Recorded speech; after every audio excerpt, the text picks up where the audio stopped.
All right. Good evening, everybody.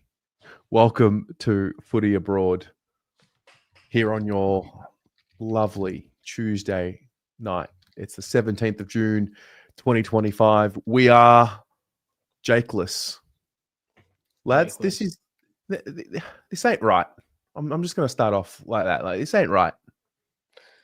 We missed Jake. He just couldn't hack it, you know. He couldn't hack the foreshadowing of his team getting done by 80 points on the weekend. Like, what can I say? The Pies have that aura about them. You know what I mean? Luke says, it was all set up. Jake not showing up like the Saints. It was all set up, you know. Get stuck into the Saints for a disappointing performance on the weekend. Typical, you know, lashing into them. Where are they at? They're nowhere to be sent. Like, you know, they're going nowhere. And it's the week that they turn it around. It's a shame. But I guess the show will go on. The show must go on. How are we? How are we feeling? Well, let me lead this first bit. I had a bye week, so I didn't do anything. How do you guys feel after the 2 wins in a row now? Flying. Absolutely flying. Right? I don't think I think there's a legal requirement that Carlton fans are not allowed to be happy. But I'm a rule breaker, Luke. I don't care, mate. Look, beggars can't be choosers, can they? Do you know what I mean? Yeah, sure. You're 10th on the ladder, and you're demanding a 100-point win against the Eagles. Drugs must be good in Australia, I tell you. Like, mate, I'll bank the wins, baby. I'll bank the wins. Big game against North this week. We're probably, one loss away from season over, 2 losses. So, you know what? All we can do is get around these little champions. And hopefully they find a little bit of form because we've got your mob, unfortunately, in 2 weeks. But unlike Jay, I won't pull a sickie for cold. Yeah. I'll front up. It's a really interesting time. It's the first time I can remember. So like the anger and the frustration is there, and I get it. Like, I actually understand why people are frustrated. I understand where it's coming from, and whether it's, you know, the years of disappointment, the 30-year premiership drought, Richmond in round 1, down 60 in the elimination final, whatever. Like, I get it. For the first time, it's like the anger comes out after losses, and fair enough, but it is spilling out into wins. And I've not experienced this before. Interesting. Yeah, like it's spilling out after wins, not just one, but like 2 wins in a row. Okay, not convincing. But, you know, you're also playing 4 kids per week with less than 15, 20 games experience. So not belting teams. And the anger is coming out after wins, and I don't know what to do other than just like, all right, cool, move on with it. What a weird predicament to be in. I think we talked about something similar last week, where would you rather it was kind of elongating what you guys already know, right?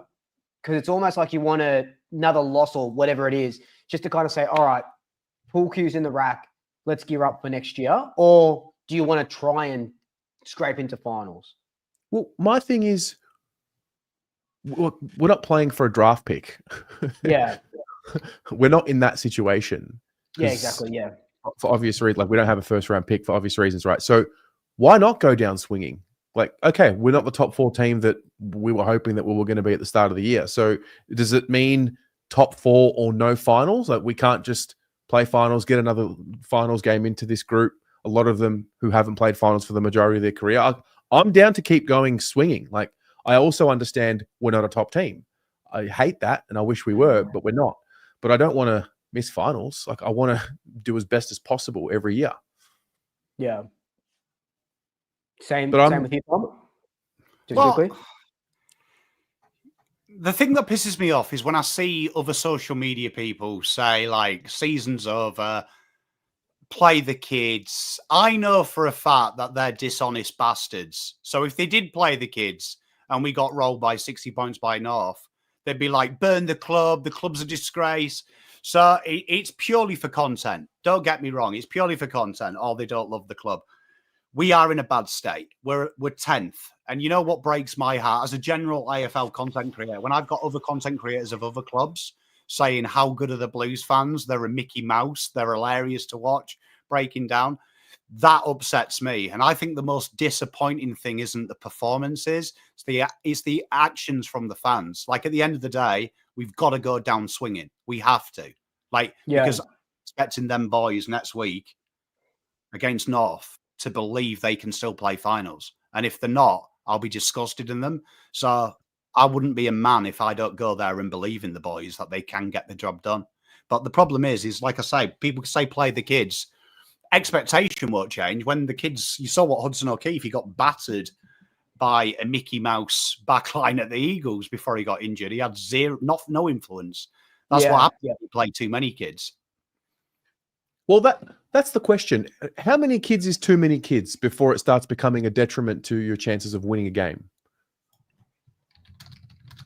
Well, it just depends how many kids are ready to go, right? You're not just going to, at one stage, we had about 8 or 9 last year. When we had about 17 on the injury list, we had about 8 or 9 that were from VFL playing, and they hadn't played senior games before.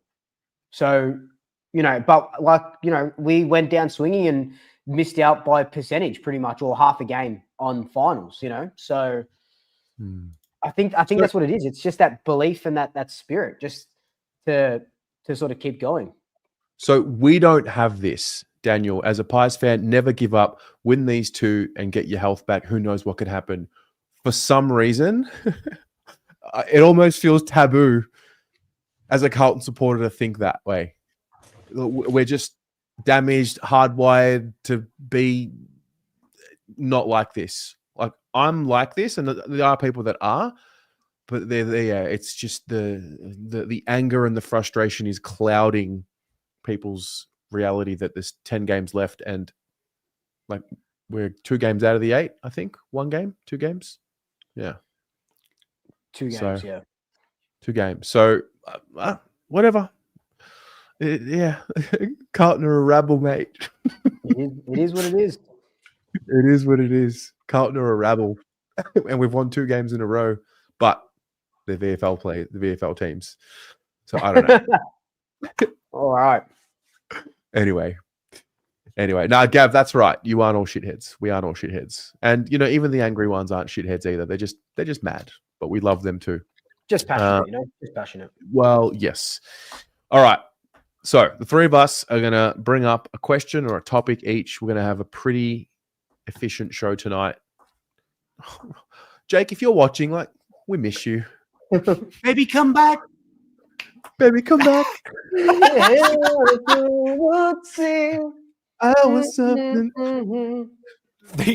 just needs an oval team. That's all he needs. Oval team. Should have got Woody. Good content creator would have had his replacement, his right-hand man. His right-hand man. Woody in the comments. We love Woody. Why don't we get Woody? I just like saying Woody as well because the child in me giggles. Yeah, we can do that. Woody, message me if you're free. If you're not, all good. Okay. Look, you want to start, given that you're fresh? Wow, imagine being 11-2, chilling. Oh, off mate. Dubai. Tell you what, feels good.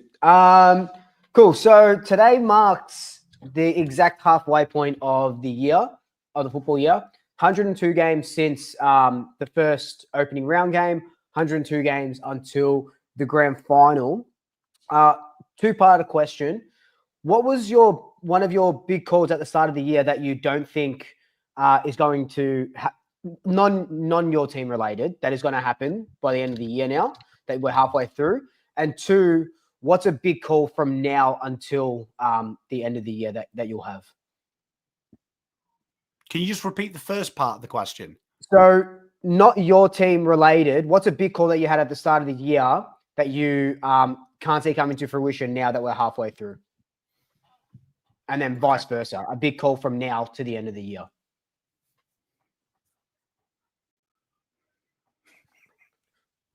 I can start if you guys want to think a little bit more. Yeah. Oh, yeah. Cool. Now this is a bit on theme for, and I didn't do this on purpose, but this is a bit on theme for this week. I had by the end of the year, I had St Kilda above the Giants and Port Adelaide and making finals. And looking at the ladder now, well, St Kilda are 14th, but it looks like Giants will end up playing finals. I might be right about that Port Adelaide one. Definitely not right about the St Kilda one. I thought the Giants were going to drop off a lot more than they have dropped off a little bit. And Pommy is a big Giants fraud watch. But I'm really happy about my Port Adelaide prediction going down the bottom, which is nice. But I think my big call from now until the end of the year, I guess it's not really that much of a big call, but I reckon the Swans might finish bottom 4 at the end of the year, and that's including who's there now. Melbourne. It's really just Melbourne, Saints, and Sydney. I think Dean Cox might not lost the group, but I think it was just a weird time for Coxie to come into the side. They didn't have that sort of real prep, and he's sort of just still finding his feet. But I think they finish bottom 4 this year. Love it. Pom? I had Gold Coast to implode. Yeah, interesting. At the start of the season, I didn't really buy the hype. Credit to Dimmer. I didn't think he could bring that slingshot style so quickly with I knew the acquisitions were good, but in my predictions, I said I thought it was going to take a year to embed and really change the culture and the ethos of it, and they've genuinely surprised me. Big call this year from now. Okay, 2 sides in the 8 won't be there end of the year. Interesting. Yeah, that's pretty good. Who do you have at the moment? It's only so Doggies are a game out, and there's 3 teams 2 games out. I reckon GWS out. Interesting. And Fremantle out. Freo out. Okay. I think they'll be the 2 that are out. I like it. Yeah, nice. I pretty sure I said, one that I definitely got wrong. I said that Richmond would barely win a game and finish on the bottom. That's clearly wrong. I did on the Craig Russell's on the Yank on the Footy podcast. I said that one of the Sydney teams, if not both of them, would drop out and have a mass fall from grace. Shit. So I got that right. And then in terms of big call for the second half of the year, come get it. Blues are going to play finals. Oh, fuck me. Well, go down swinging, right? Come get it. The Blues are going to find something, and they'll play finals. I danced around it. Terry just jumped in. Yeah, I know that's what you were insinuating when you said 2 teams will drop out of the 8. It's like I watched Jamie Elliott kill me. Kill me. Nothing's going to be as bad as that. So go on. Yeah, cool. Really big calls. Grand final prediction right now, as it stands. Collingwood Brisbane rematch. Yeah, that's who I had at the start of the year as well. Yep. Yeah. Pies, Cats. Yeah, Cats are fucking Cats. Always good, man. But you guys have their number, no? At the G, isn't that a thing? The Pies? Not really. No. It's pretty. I think the last few games are pretty even ledger. But it's just and it's so weird. Not really foreshadowing. I guess a little bit, but from the start of the year, I always said that this year felt like 2011 in the way we were playing and how the team is going, bit of a passing of the baton sort of year. And in 2011, we only lost 3 games for the whole year, all 3 to the Cats. So, Okay. Yeah. So a bit weird, but yeah, that'll be nice. That'll be nice. Fair. Cool. Yeah. Perfect. Now, a little time. I just wanted to do a little time capsule for the exact midway point of the football season. Yeah. Something Something got quick. the clip he wanted. Yeah. Well, I'll go next. We'll save the best till last. So we spoke about last week there was a brief reference around the increase in the soft cap that was announced, right?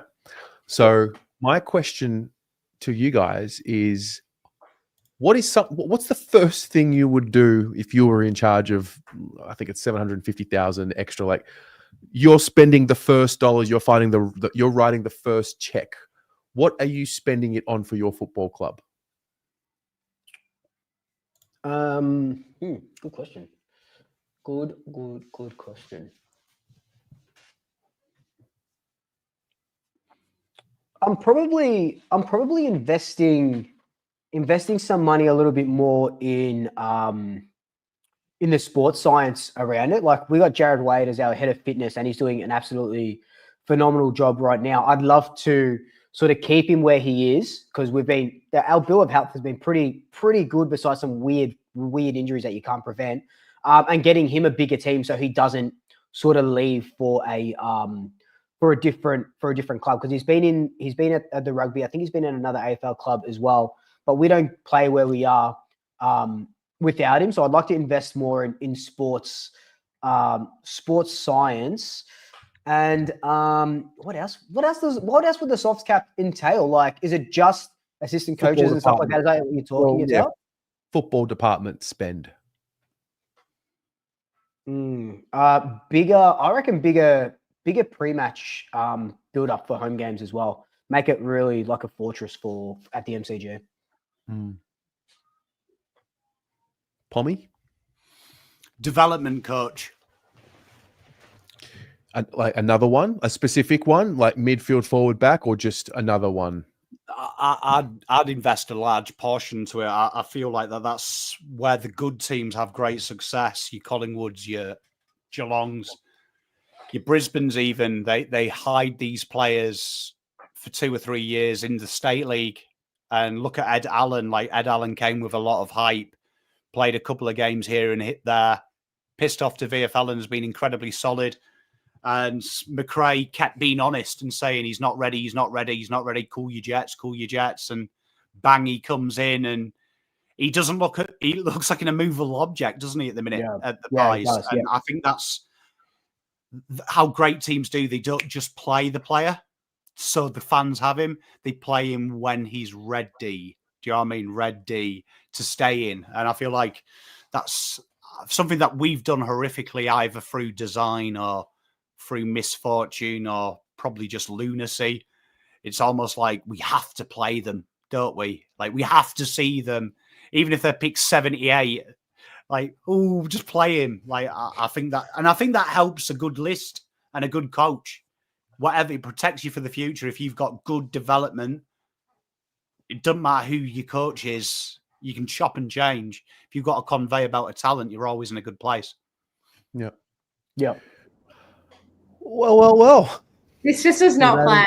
Look who it is. Footy abroad. Welcome. Oh, I've been promoted. Wow. Who needs cake anymore? Don't take cake. All right, Luke. Like, just let. Hey, we've had an upgrade. We've out mid ball in North Ball. Mid ball. Who doesn't love a bit of North Ball? And who hates mid ball? How is everybody? We're good, Mans. We're good. We were going to build this show as the lead up for the St Kilda Collingwood blockbuster, and I guess this will just become the North Carlton build up. Like, really huge. The Jared Waite Cup. Yeah. The Jared Waite Cup. Nah, it's the Mullet Cup. Oh. The Aaron Mullet Cup. I loved Aaron Mullet. Do you want to know a story about too? I've got an Aaron Mullet story. I've got a story about everyone.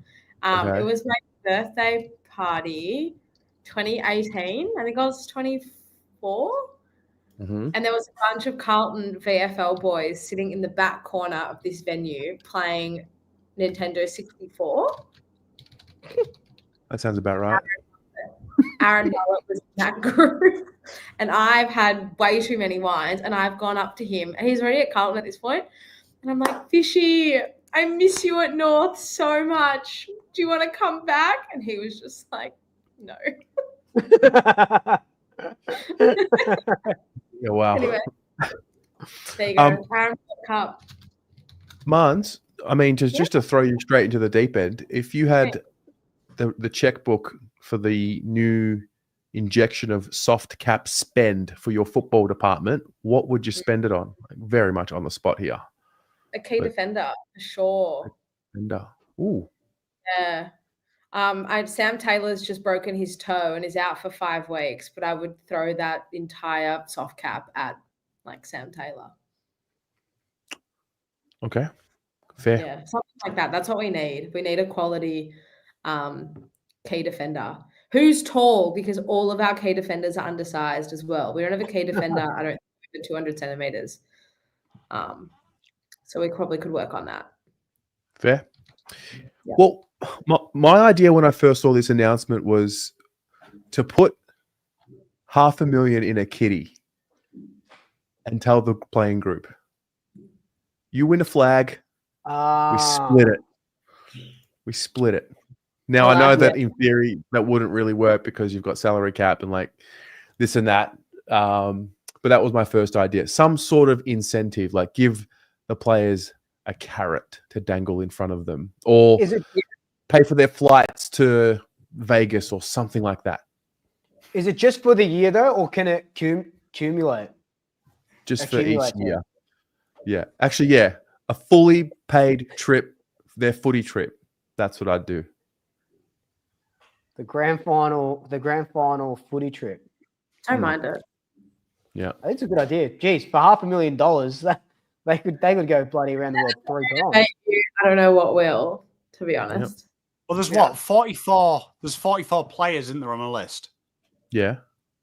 So that's like what, about 12K each spend? Yeah. Yeah. Business class flights. Or you could cheat, and according to conspiracy theorists, the Viet Dong is where you put your money in. So you could put $500,000 in the Viet Dong, and when the NWO crumbles, it'll be worth millions. All right. All right. Actually, while we got Mans, what about the first question? What was your prediction that you got wrong from the start of the year to now, not your team related, and one that you think is going to come to fruition by the end of the year? That's a really good question. I can't really think off the top of my head. I'm pretty sure I'd have to revisit my ladder. Yeah, I'm pretty sure I had like Hawthorn and Carlton finishing in like first and second. I don't think either of those things are going to happen. I'm so Beautiful. That worked out better than expected for me. Sorry, yeah, Tez, Pom. Yeah. And I think that was my home and away prediction. But I'm pretty sure I did say that I thought Collingwood would win the flag or play grand final. So really, something like that. I'd have to double check. So yeah, I'm so sorry, I'm not prepared for that one. All good. Oh, yeah. All right. Pommy, you're next. Also, we've got Woody in the waiting room for later as well. So we're stacked tonight. We are stacked. Bumper show. Yeah. All right. You can play along with us, Marnie. This is going to be a fun game.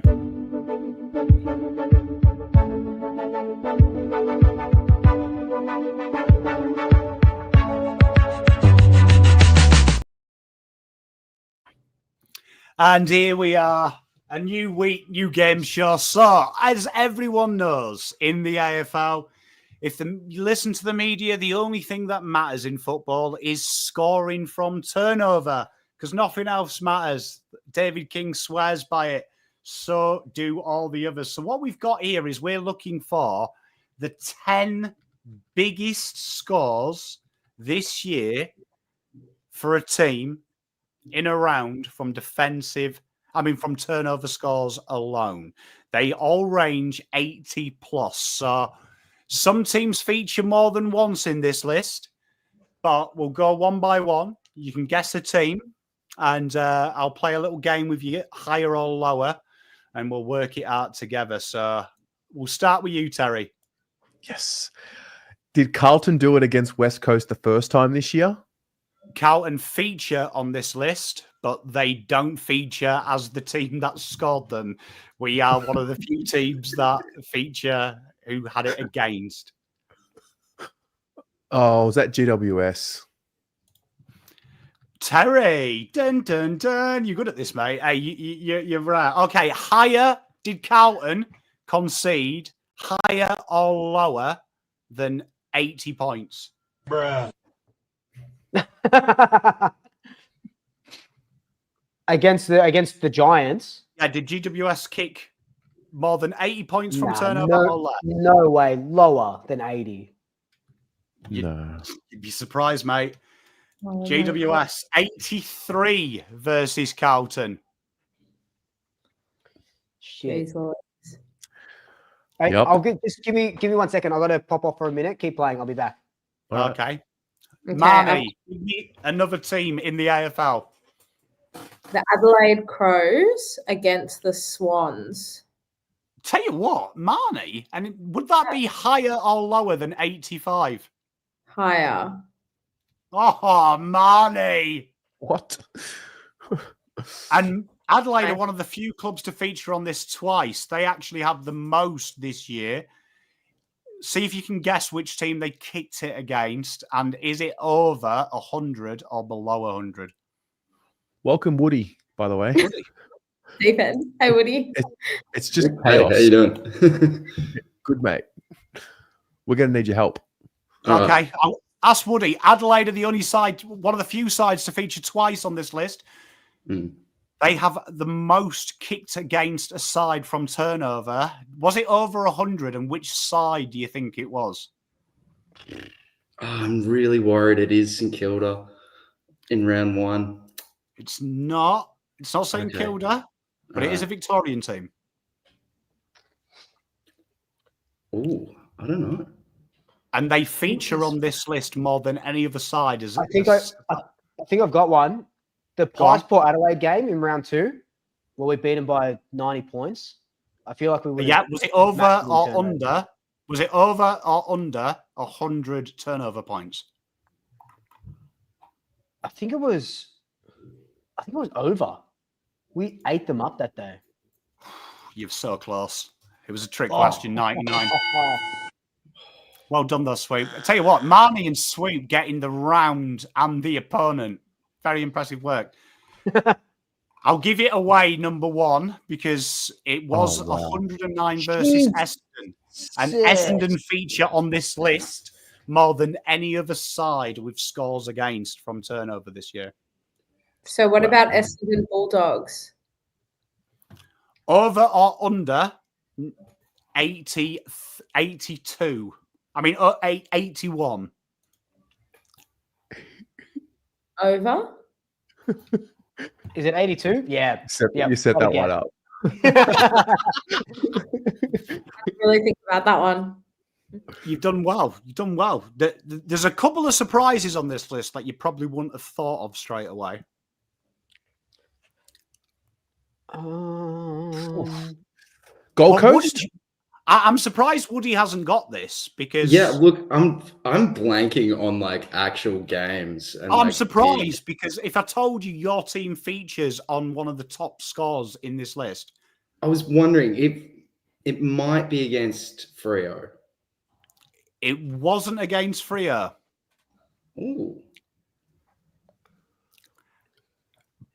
Who else would it be? I can't think who would it be. Maybe Geelong. Was No. it couldn't have been Geelong. Bob. Any guesses for the team that has the second most scores? Richmond, obviously. Oh, I forgot we played them. That was so a good Saints game. But it's Richmond, 95 points you scored against them from turnover. Phenomenal Yes. performance. Yeah. I think what that about- was the game that Jake actually tweeted at Kane Corns bottom four? Question mark. No, that was the Port game. That was when was the it? Saints beat Port. Yeah. I'm pretty sure I and made a we can't full talk video about that going tonight into as well. corns. That is such good fodder for the show. Wow. Oh, That was dear. out tonight. He's dealing with third-degree burns. There's I one think I'm team half as sick that- as he is. There's one team that I'm surprised you haven't named. Might be a top scoring turnover side. They feature on this list twice. Gold Coast? Would it be? Oh, so I was going to say Hawks. Do Hawks jump in? Gold Coast do feature on it, Terry. Was it Have a guess who Gold they did it against. Gold Coast, West Coast? Well or done. Gold Coast, Geelong? Oh, yeah. Well There done. you go. 90 points they scored against the arch enemy, Eagles. Eagles, surprisingly, that's the only time you'll see Eagles as a team against in this list. Wow. So we're looking for 2 and 6 are the same team, and the surprise is 10th. Surely Geelong feature in this. They do. Okay, Terry, can you have a wild stab in the dark of who they may have kicked mammoth scores? Geelong. One was recent, very Essendon. recent, This week. and Essendon. one, Then- yeah, well done. Yeah. The only 2 teams in this list who have 100, and the other one actually had articles written saying that the coach may be sacked because of it. Port? No. Nope. No, already- not Freeman. Surely not It Freeman. was, yes. There was 2 articles written post this game. Had he taken them as far as they've gone, and they actually used this stat. I They remember actually that used now. this stat to hang him. Wow. And the I remember surprise that now. team is quite funny because this maybe was the game that changed people's opinions about this player, because the coach in question did a very open press conference about changing the system and really committing to their new style of play. And the week after, they went and put on a score from turnover. The D's. Do you remember which team he did it against? North at the G? No. Nope. Freo at the G? Nope. Who did they do it against? Was it at the G? I remember that game. Who was it? Melbourne. I think this one was at the G, actually. Let me just confirm. It should be, with it being a home game for them. It They don't wasn't play the, many games. Who? the Suns. Did they win that game or lose that game? No, they won this game. Oh, the Oh, Swan. was it? Yeah. No, won the Suns. Oh, Tribals up. Well done. Swannies, yeah. I remember that Swannies, game. yeah. 82 points. And Yep. Goodwin, like I said, did that press conference. They're committing to the new system. They're a modern day football team, and went out, and it's the only time they've done it. But he was a man of his word. But interesting list there that Eagles feature once, North don't feature at all. Surprisingly, being pretty robust from turnover. Some surprises. Fremantle, you'll see that when they implode, they implode. Damn. That Adelaide Essendon one is wild. Oh, I remember watching that game. That was one of the best and most disgusting things I've ever seen. I'm surprised Woody didn't remember the Richmond Saints one, because I remember doing a watch along for that game, and I was like, Jesus, I know it's a rubbish team, Richmond, but bloody hell, this is Ross the Boss masterclass. Even I was getting excited. I was like, God, this is attacking. We I went to that match and it was almost a little bit worrying at halftime, because I think we were only up by maybe like 2 or 3 goals or something. And Richmond has kind of pushed us to then. And then we kind of just got let off the leash at the second half. But yeah, I got to live the good times that week, and it has not been great times since. Hey guys, can I just say, I think it's really funny how the guy in the bottom right corner is just like looking at everyone. Yeah, I kept staring at him. I just keep staring at him. My eyes just go towards him. Yeah, so Oh, it's good. Anyway, I'm immature. King. It reminds me so- of that meme. Do you know which meme I'm on about? That one where the kid just pops his head round? Oh, the one where he looks like he might be up to something. Yeah. Yeah. You can see the pain on the guy's face. Okay, so we have guests. So I guess what we'll do is Woody and Marnie. Woody, you can go first. Have a think. Like, give us a. Have you got something on your mind about from the week? You want to bring a topic to the show?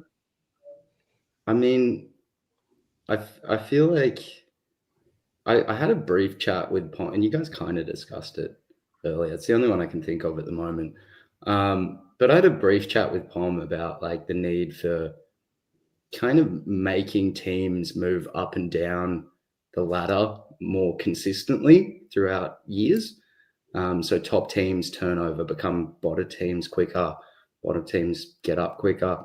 And I think we have a bit of an issue at the moment where it's just not easy. There's a lot of like, different reasons for it.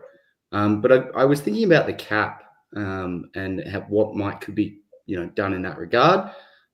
We know it's kind of a flexible 3-year term thing at the moment.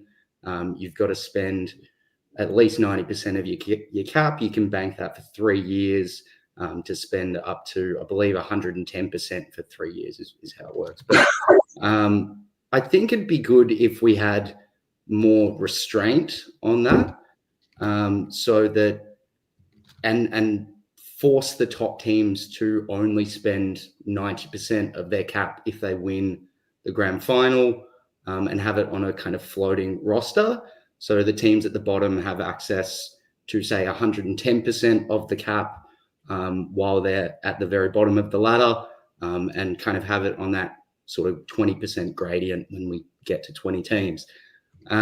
So that's kind of my thought, where I think we should maybe use the cap to make it harder for sides that are at the very top to hold on to good players. Interesting. And give the opportunity to earn more money at those lower sides that are getting hopefully good picks, and then the ability to get in good players as well from other teams. Actually, that's actually a really cool idea. I've never heard that.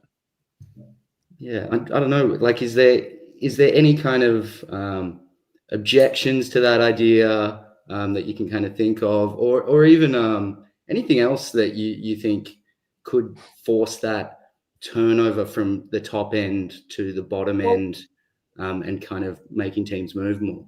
I think who has that? I'll try and find that list of what teams pay, because I know like the Pies. I don't know, Carlton maybe as well, but we pay a lot of money into the AFL to get sent into the bottom clubs, down the bottom of not the bottom of the ladder, just the lower earning sort of clubs. I'll find, and someone might have it in chat, but I'll find that. So that's one way that they try and do that as well. It's not equalization, but it's just, if you're earning X amount of money, it's kind of like a club tax, really. You're earning X amount of money, you're helping the little ones. I think Teresa said it best when she said penalizing the good sides almost.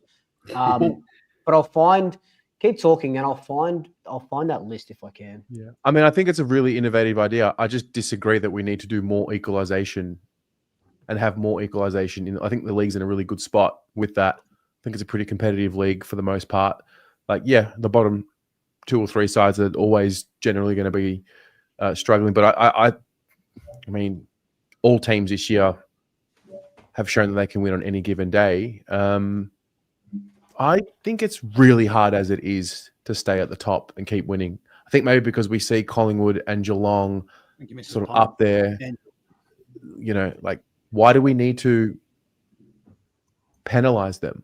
Why don't we just incentivize the bottom teams to just be better? Like, I think we've done a lot to equalize this competition already, is what I would say. Yeah, fair. Yeah.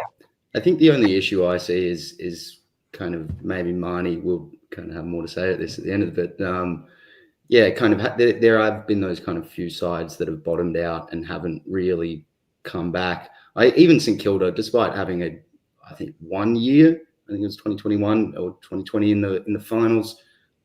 We haven't made it since like 2012, and there's some issues there that are obviously our own fault.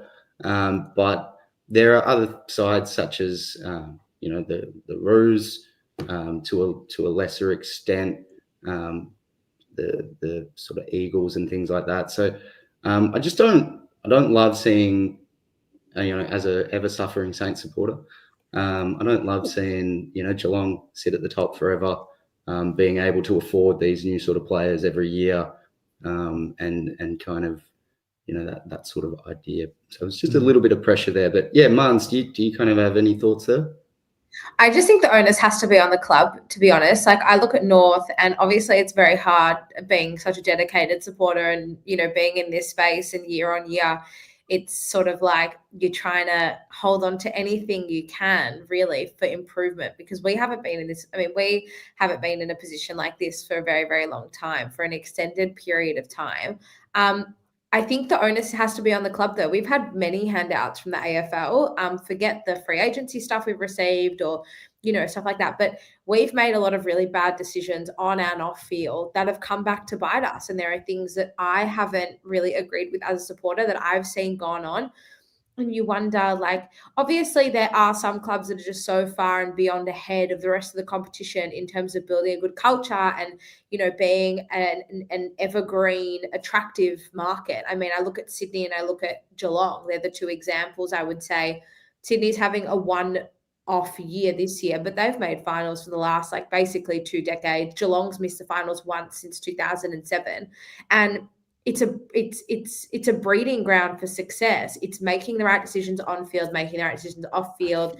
We've had a lot of handouts from the AFL. We've done some really good things. We've done some really stupid things as well. I think now the club is finally in a really good position, but then these things also take time. Like, Clarko only came to North at the end of 2022 and he was out for half of 2023. So technically this is our second full season under Alistair Clarkson. Forget everything that happened from the day we made the decision, or whoever it was, to sack, 2 of our best ever club legends at the end of 2016. From that moment on, up until the day we recruited Clarko, the club just made bad decision after bad decision. And there were bad decisions made in that period from 2010 to 2016. But because we were performing well on field, a lot of those were swept under the rug. I mean, you look at some of the players that we've taken and some of the just abominations that we have had in draft periods over 14, 15 and 16. But those things were covered up by our ability to perform on field, make finals. We did still have a really good list. So I just, you know what I mean? We are now copying, and unfortunately it's the fans who pay the price, and it's a really bad position to be in. And we sit here, long-suffering North fans, we deserve more wins, we deserve better, and why would you show up and continue to support the club who have put you through so much pain? But I mean, it's one team, one dream. That's the men, that's the women, that's the coaching staff, that's, the administration staff, and it's also the fans, and the onus is on us to also still show up. Anyway, that's my say. I do think there's better days ahead for North, and we've had plenty of handouts over the past few seasons for the AFL, and it's at our, we've stuffed up a lot of times as well. And I think finally now there's enough good people in place to, surge up the ladder. That's my spiel. I like it. Yeah. Pommy? Yeah, you see, when me and Woody were talking about this, we were talking about weighted salary cap and things was my idea, trying to help clubs. I'm against giving them picks. And the reason why, right, if you're an idiot and you get more munition, you're just going to do more idiotic things. Right. So, and you see that with Gold Coast when they were poorly won, just spending extravagantly. You've seen it with Carlton have done it as well. Do you know what I mean? If you don't use them picks wisely, they're just worthless. And ultimately, they're going to serve no one. I'd like to see a soft cap increase. So I think, when people talk about Geelong, no one talks about the fact that Geelong have one of the most sophisticated systems. If you go to a a Lara game or any game out there, you'll see Geelong scouts and representatives watching country level football. They target that area. You look at the wonderful work that Matt Egan did in their development. And when people say Geelong, I think Geelong have the highest percentage of a final side with pick 55 and above. And you look at the guys they've got working there. Insane. They've got Lappin there now who took over from Egan. There's Corrigan, Aaron Black. They do wonderful work. And then you look at Collingwood as well. You look at Collingwood. Collingwood's NGA is very similar to Geelong's. And all their training is built around their senior team. So it's no surprise to me that when you see McGuan play, he plays like a Collingwood player. You watch Saxena play, he plays like a Collingwood player. If you watch Zach McCarthy, scares the shit out of me. He's a affiliate of Collingwood because he genuinely plays like a big boy from Collingwood. The way he goes about his work, you can see the DNA, the structure in him. And then you look at Collingwood, they went out and got Josh Fraser from Carlton, ironically. Carlton sacked him. Well, didn't sack him, but we've split from the Bullants. He was heavily regarded as one of the best development coaches through his academy when he went through his coursework and stuff. Highly rated. You've got Andy Otten, haven't you? Yep. Down there as well, who's Yes, heavily... Yep. Yeah, do you know what I mean? Neville Jeter. Neville Jeter, who spends hours with a lot of the junior teams as well in the AFL, in the AFL Academy. He spends a lot of time working on craft with them. So I think you should be encouraging teams to put fingers in the pies on development and being like, look, the pick is irrelevant, but if you train him well, he can be a gem. And I feel like the good teams at the minute, Collingwood, Hawthorn, Brisbane to an extent, Geelong, I know we joke about Cotton On, but you've also got to give them kudos that their role players are inboard and doing very well. Do you know what I mean? Everyone laughed at Ollie Dempsey. He's pretty good. Everyone laughed at Tommy Atkin when Chris Scott said he's the next Selwood. No one's laughing anymore. So their development does work. I think the good teams, they focus on that. They focus on that heavily, on getting it right, where other clubs go, look, we've got a brand new shiny facility, but we've got absolute idiots teaching them. Do you know what I mean? You can have the most expensive school in the world, but if the teachers aren't very good at teaching, all you've got is a nice computer room, haven't you? Yeah. So I'd like to see the AFL put some onus, like Marnie said. It's your responsibility, but what we're going to do is we're going to give you an extra $1 million in the soft cap. And we demand you improve your development. We're not going to give you picks. We're going to give you the facilities to actually build what you need to do. I think that would help instead of them. So soft cap spend instead of draft picks is what you're saying. Yeah, part of me thinks the soft cap's ridiculous. Like we should be able to pay whatever we want to get the things. But I look at North and I feel sorry for them because I believe the estimate is 65% of the soft cap is Clarkson. Jeez. A big chunk. Yeah. Far out. So, but you think you're asking Clarkson to take, no offense to North, this is all, I mean it with respect, but a reject club that has been barren for ages, that is going to get a load of picks. You're asking him then to use substandard assistant coaches, substandard development coaches to train a load of kids to be world-class superstars, to change the coach. He's already behind the 8 ball. Like they're already behind the 8 ball that they're going to have to then not only find a gem of a draft kid, they've got to find a development coach no cunt's heard of who'll do it for cheap. But then what's going to happen? Yeah. If he suddenly turns 6 of your picks into stars, Collingwood are going to ring him up and go, you're only on 100K there. We'll pay you 300. Come over here. Come here. So I think it's very important that that's what we should be focusing on, development. Get the right people in. Also never been a strong point at North. Like we, for a very long time, have not been able to develop players. I mean, it's just, we've had, a host of top, and this is what I'm talking about in that sort of like mid to 2010s, like 13, 14, 15, 16. These guys who came through like either never made it because of injury or we couldn't develop them properly. But then you look at the likes of like a Tristan Sherry and a Nick Larkey. Both of those guys were taken with picks in the 70s. or Cam Zerha, for example, who was a rookie draft, who was elevated. So it's development's definitely never been a strong suit of North, unfortunately. So hopefully, I think with Clarko, we kind of just saw him as the savior, and he was sort of going to be the one to lead us out of the darkness. But I guess there's judgment still out on that one, I think, for sure. And that's why you have so many coaches fighting like for soft cap increases. Like Craig McRae, I reckon once every fortnight he gets asked the question at Pies training by the journos and stuff. And he keeps saying it, like he'll say, I wouldn't be here without the coaches around me. They're putting in hours that they're not getting money for.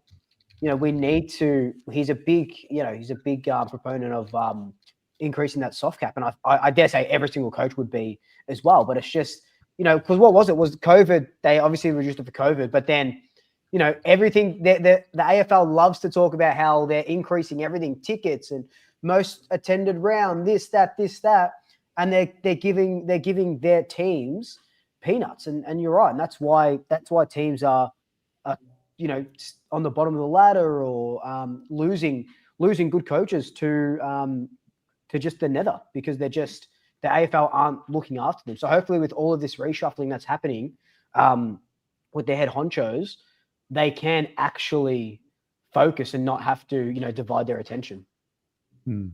Yeah, and to add one thing to that as well, in the COVID years, they actually reduced the soft cap quite significantly, and they haven't raised it back to the same level that it was prior to then. They've also, and this is one I've heard others complain about, but they've, since Andrew Dillon's left, not Andrew Dillon, the prior Gil McLaughlin left, Andrew Dillon's gotten another bonus, and so has most of the C-suite at the AFL house. So I think it's kind of one of those ones where, they need to address it, and it is, for me, it is a lot about that movement sort of piece of turnover. We want to see an exciting new team pop up every year. It's what makes the league great. It's what made Collingwood come out of nowhere and be a great team and win it all. And I think that's what we want to see, at least once or twice every sort of year. You want to see those new people enter the eight. And hopefully we get it this year. Adelaide's looking all right. There's a few teams looking all right. But I think it kind of comes down to, the development aspects, which I think when you as we've mentioned, you bring a lot of kids in. If you don't have good experience around them, and they're not learning much from coaches who have been hampered recently, I kind of do think to what areas can we help these sort of clubs more. Maybe it's not the right one, but I thought it was an interesting discussion. It was absolutely an interesting discussion. To Woody's point before we finish about the soft cap won't return to the COVID level till 2027. Right. So 2027, it goes back to 9 million, which was its pre-COVID position. So you think of how many pay rises and AFL cap rises we've had since then. To negate after that, it went very quickly back to salary cap as it was normal, then increased. The soft cap has stagnated. And I think that's the most important part, to be honest. Like, we talk about everything. Soft cap, I think, stops players getting delisted, gives more players opportunity in the AFL, takes strain off football players. It's a waste of money not having that higher. Yeah. Agreed. Mans, what's on your mind in this league that you'd like to raise or have a question about or discussion about? Why are we playing Carlton for the second time within 70 days this weekend when we have not faced like 3 or 4 other teams in the competition? We haven't played St Kilda. The AFL needs Carlton to make finals. That's why. Oh, come on. 2 years in a row. There 2 years in a row. 2 years in a row.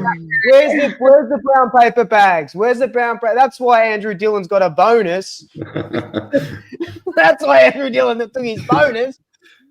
Mate, the way Carlton do their business at the minute, we'd give the brown paper bag to fucking Gill and forgot that he's fucking retired. Okay.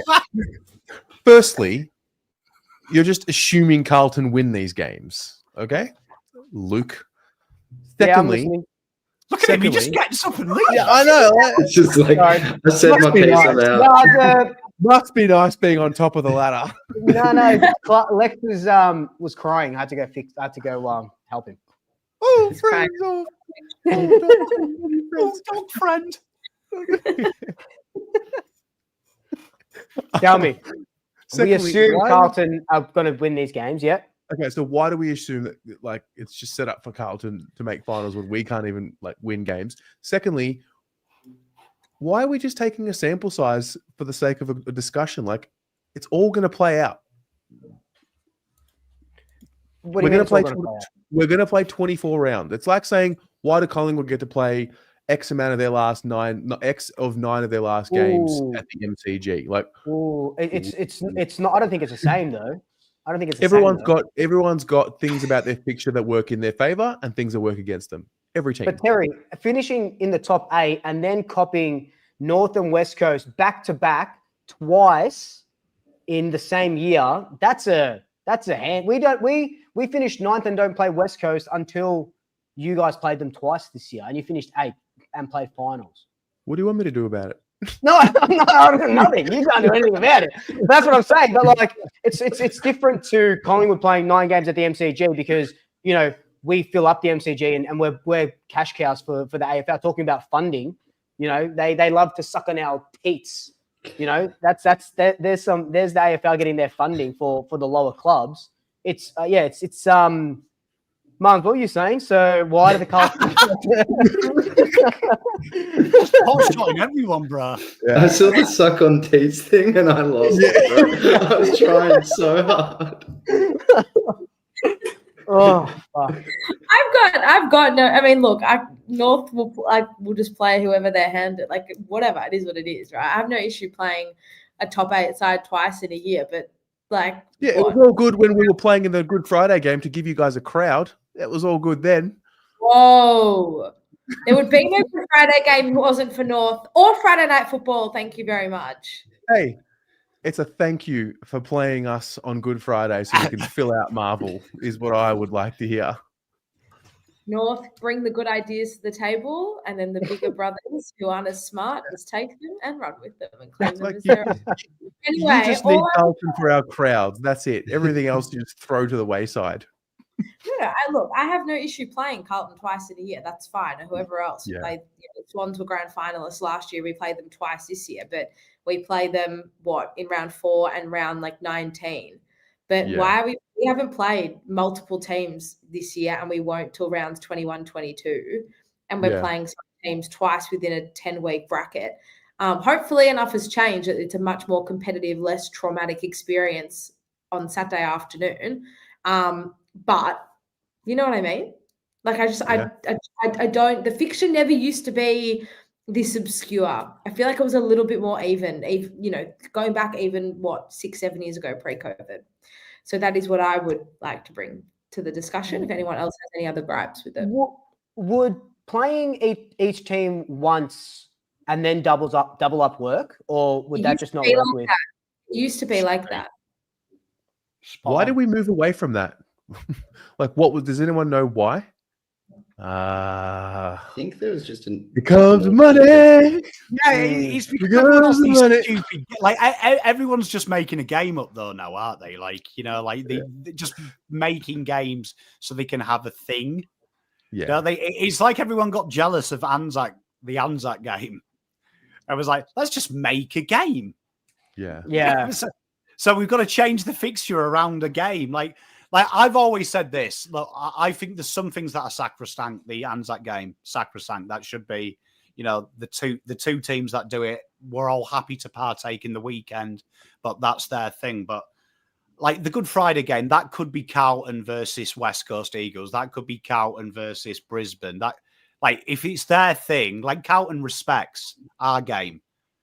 I don't care if that's against Melbourne, Fremantle, North, St Kilda. Like, have it the weekend, but I think that's what screws it up. And then you add in the stupid things like round 0. Like, do you know what I mean? And the fact we've got some teams that have 2 games behind and just served their bye, and it won't fix until the last week of the season. It's all screwed up for ad revenue, and until we have it, I've always said it. I think get rid of these games, get rid of them. Say they're on a certain weekend. Here's the algorithm: if you finish 8th, you play 14th, 15th twice. You play 1, 2, 3, 4 twice. And it's just locked in.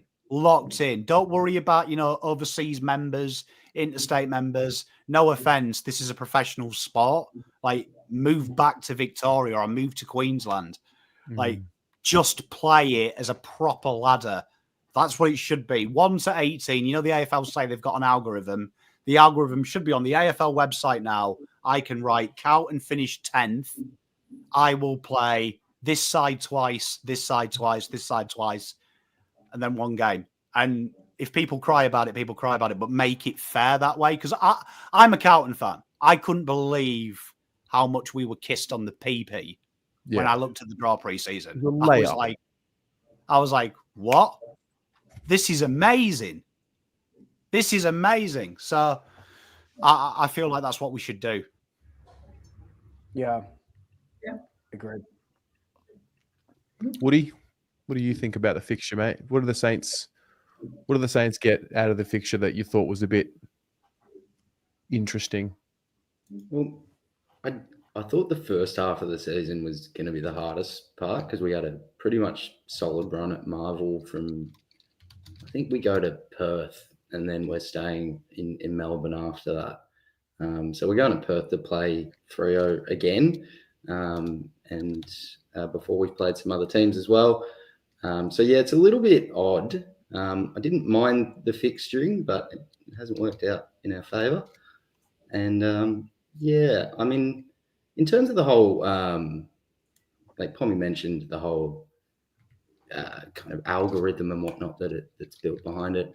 I do know it's a group in Canada that does it, and I don't know. I just feel like get somebody at home that's into footy that understands this sort of stuff, and yeah, we might get these sort of things through. But right now, the AFL's got all the power, and yeah, as you said, doing things to make sure they get as much money as possible. So yeah, I think some of this stuff, even like event games that are quite new, that they all require investment without an expectation of ROI.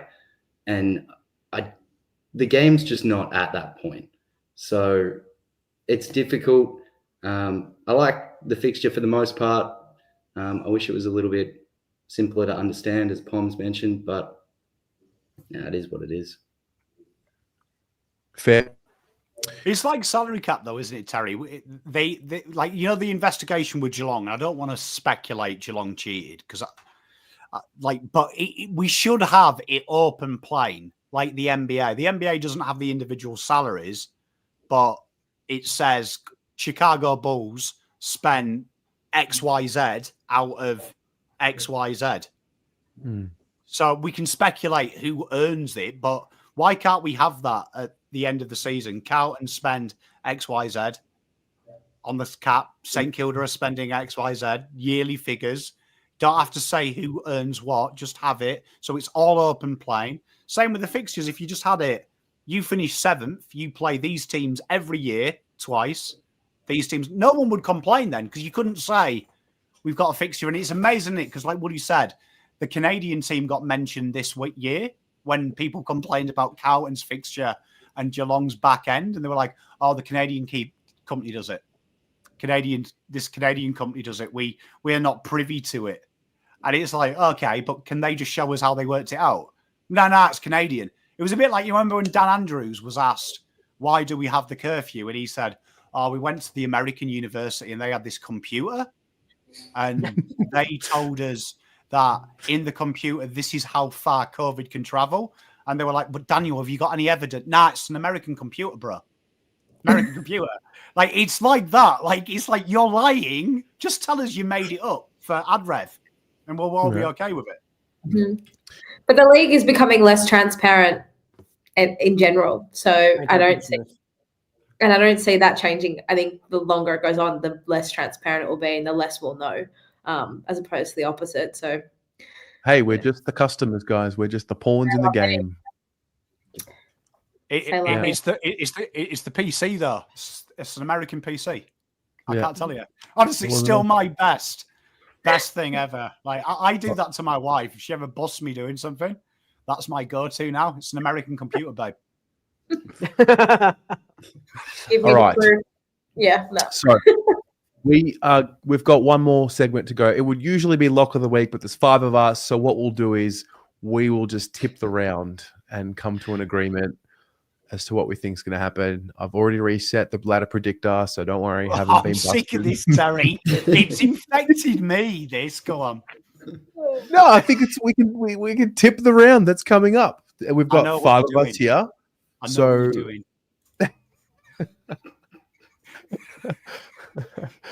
So my first question is anybody going to be tipping Fremantle with a show of hands? Against Dons? Yeah, I reckon I am. This is the Optus most as well. Fremantle loss, though, isn't it? But Yeah, let's it go. is. Yeah. Oh, 100%. It really is. Okay. Geelong, Brisbane. Hands up for Geelong. That's a cat. Who are they playing? Brisbane? At Yeah, GMHBA. GMHBA though. Yeah, Geelong all day. Oh, okay. Yeah. Fine. I think for what it's worth, I thought or Carlton, North Melbourne. You know what, Luke? What do you think's going to happen? What do you think? What do you think I'm going to say? I want to hear you say it. North Melbourne are going to beat Carlton at the MCG. Clarko loves playing at the MCG. He had a bit of a cry about it. They're gonna thrive at the G. Let's while we go. play at up in Marvel Stadium. Woody, what do you think about this game, mate? Well, I guess I want to ask you some questions because I've heard whispers that we might be without some key players for this match, potentially both key pillar forwards. Do you know anything about this? Well, Harry's out until the next 4 to 6 weeks. So, yes. So that's the What about season. Charlie, though? I've heard Charlie might be gone. He's a That's test. the season 2. Yeah. They're just letting us down. They're just letting us down softly. But yeah, he's a test officially this week. It's all following, Woody, the same pattern as Harry Mackay this time last week. This time last week, it was, don't worry, he's a test. Wednesday, it'll be, oh, fuck, he needs a knee. Needs a knee check. And then by the game, it'll be, he needs a fucking whole new knee. Honestly. Oh, my God, it's happening, isn't it? No, Terry, who cares? Harry legacy game. He's going to fucking make Jackson Archer look like fucking Robin Hood's sly mate. Oh my God! I kind of think North have a pretty reasonable chance if you don't have at least one of your key forwards. I don't think you have a ton of goals coming from your small forwards. I don't think there's enough particularly coming from the midfield to secure it. So for the storylines, I'm gonna go North. Part of me wants to lean into, is this the Riley Hardiman legacy game? The other part of me wants to say, like, okay, fair enough, Woody. Wait, so it's 3 against 2 here. The 5 of us, assuming Pommy and I are tipping the Blues. Are you guys tipping the Blues? Yeah. Well, Marnie might be tipping North. Marnie, what do you think? I'm obviously tipping North. I tip North in every game, and we're actually a chance in this one. So definitely tipping North today. Wait, hang on a minute. Okay, Marnie, fair enough. Like, go on, Luke. You really think North will win this game? I really think North will win this game. They were going to be my lock this week. You've changed.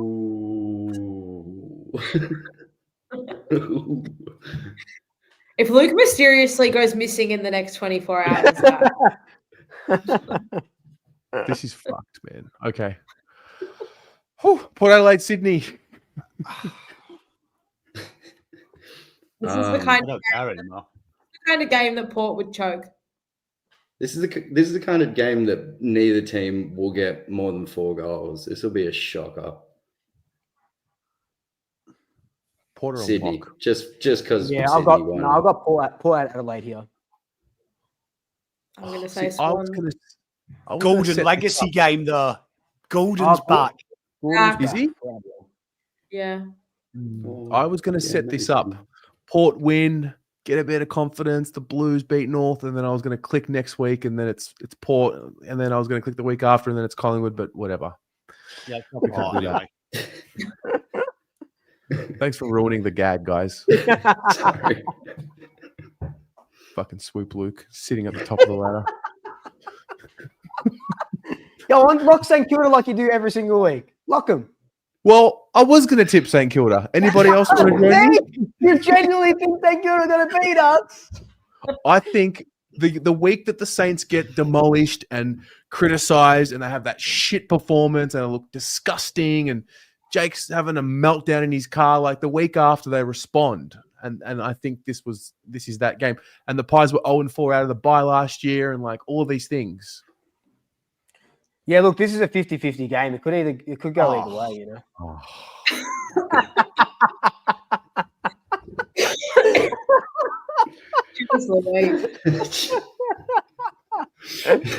Mate, if we're not winning this game by 50 plus points, we're not a real football club.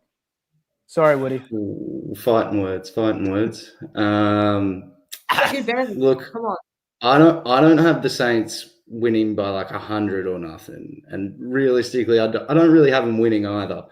But I think like we probably do put up a bit of a fight. So I think it'll be a good match. I do think Collingwood probably just gets it done though.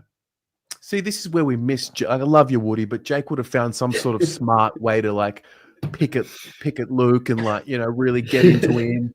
Pommy would have been firing up Jake, saying, "Don't Pommy do would that." have been prodding Jake. This is why I'm the Stand backup. for it, This is Jake. why I'm not the Back your boys in. Yeah, back your boys in, Jake. We've got This is Philippou why you're back. single, Jake. You never commit. Right? I'd have proper got into it. We've got Philippou back. We've got a bunch of the kids in. The Vikings coming The in. Vikings in. He's gonna take it. Okay, and this one might not be great for you guys, but do you know who has the most intercept marks on their debut game ever? No. No. That's one Jacob Wiedering with 6, and I think the Viking gets it done with 7. I reckon he gets 7 Shit. intercept marks first game. The Flying Viking leading St Kilda to a win, you reckon? Jesus. I Not sure reckon about the win, but I think we play a really good game, really good. my lock of the week is on Saturday night, 9:45, 9:50 Eastern time. There will be a gentleman in his car, probably with a couple of tissues up his nose, just helping himself because he'll have the sniffles. Bloodshot eyes, but he'll start the video with a sigh and say, "I'm not crying, I've just got a cold." Doing a mortuary video on an absolute monstrosity performance as the Pies run in 10 goals unanswered in the fourth to absolutely blow this game away. There's my lock. I will. That was too visceral. I saw that too much. I don't like it. Tell you, tune in because I'll be there. I'll be watching. Marty, Fair what do enough. you think? Are the Saints a chance? No, but I wish they were because I would love nothing more than to see Jake's response back to Kane Corns after Yeah, beating that's what I'm talking about, Jake, with his fighting words back to Kane. Like, you know what I mean? For the plot. It would be good for the plot. It would be good for the plot. No disrespect, Woody or Swoop. I couldn't care less about this game for any other reason, bar the subplot of Kane Corns v Saints TV. Yeah, fair. That's all. But I'll go Collingwood. I feel sorry for Swoop. I mean for Jake because he's had a bad day. Got a cold. He's had to apply Savlon because he's been burnt by Kane Corns. It's a bad day, isn't it? Like bad day when Kane Corns is ripping you apart on social media. Hey, man, Jake will have his moment in the sun. Anyway, GWS Gold Coast at NG Stadium. The Expansion Cup. Gold Coast wearing the yellow Guernsey. Oh, Looks cool. so good. So good. Yep. Gold Coast purely just for that. Purely just for the jersey. I think the Giants are back for the next couple of weeks before they fall again. Well, they just lose Sam Taylor, right? He's out for 6 weeks. Oh, yes. Okay. Wait, who's tipping the Giants? Show of hands. Yeah, I think so. I don't know. I don't trust the Suns.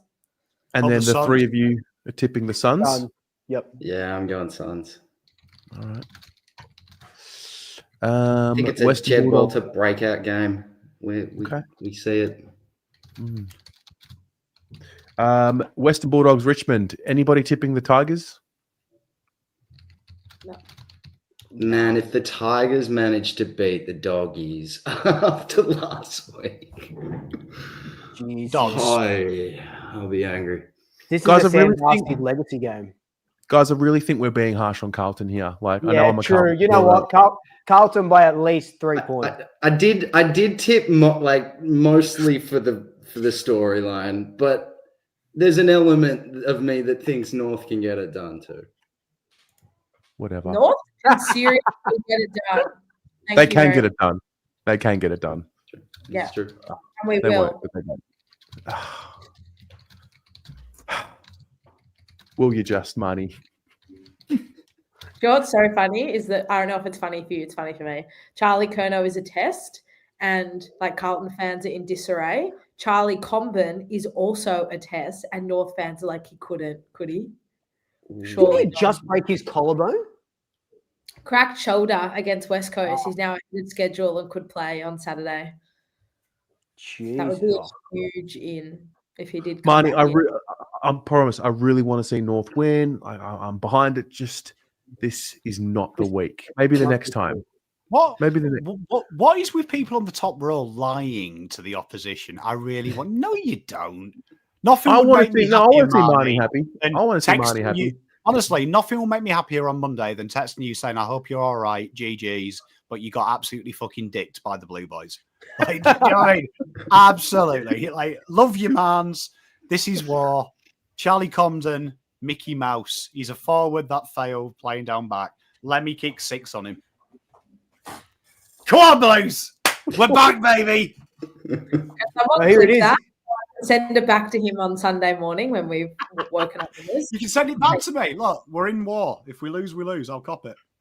Yeah, I've just done a little war cry in the preview this week, saying to the Carlton fan, like, "Come on, let's just like get behind him for the next couple of weeks, and like whatever happens for the next 10 weeks happens. Like, all right, we're not winning the flag, but let's just get behind them. If they lose this week, I'm sorry, I tried."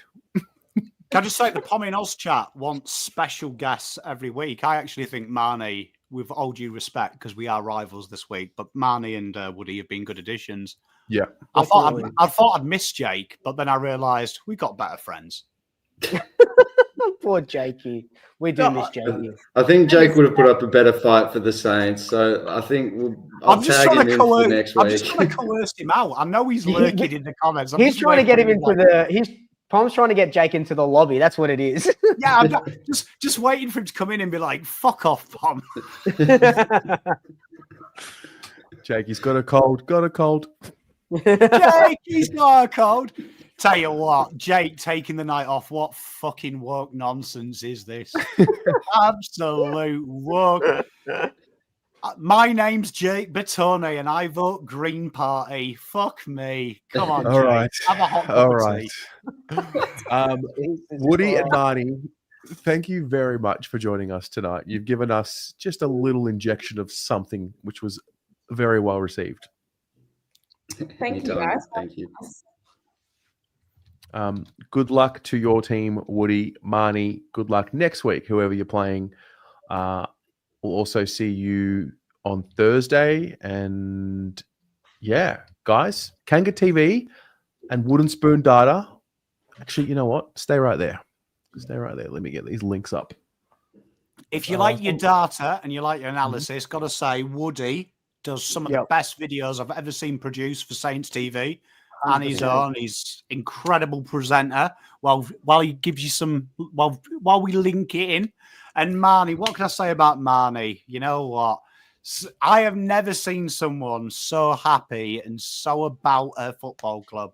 When times are dark, just find some light. So, lovely woman is Marnie. Lovely person. She's really engaging. She loves her ruse and she doesn't take it herself too seriously. And probably the harshest I've ever felt telling someone that Harry Lemmy's going to destroy their best key defender. I actually felt a bit bad about doing it, and I don't usually do it. It's all right. We'll have this discussion again at 5 p.m. on Saturday. Don't worry. Might come back and bite me. Who knows? I hope it does. Yep. Say that with the I hope greatest it doesn't. both of you.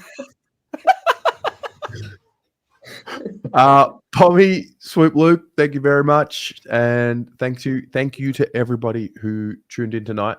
Have a great one and Thank you. go Footy. Go Blues. Go Pies. Love you Go all. Saints. Vote green.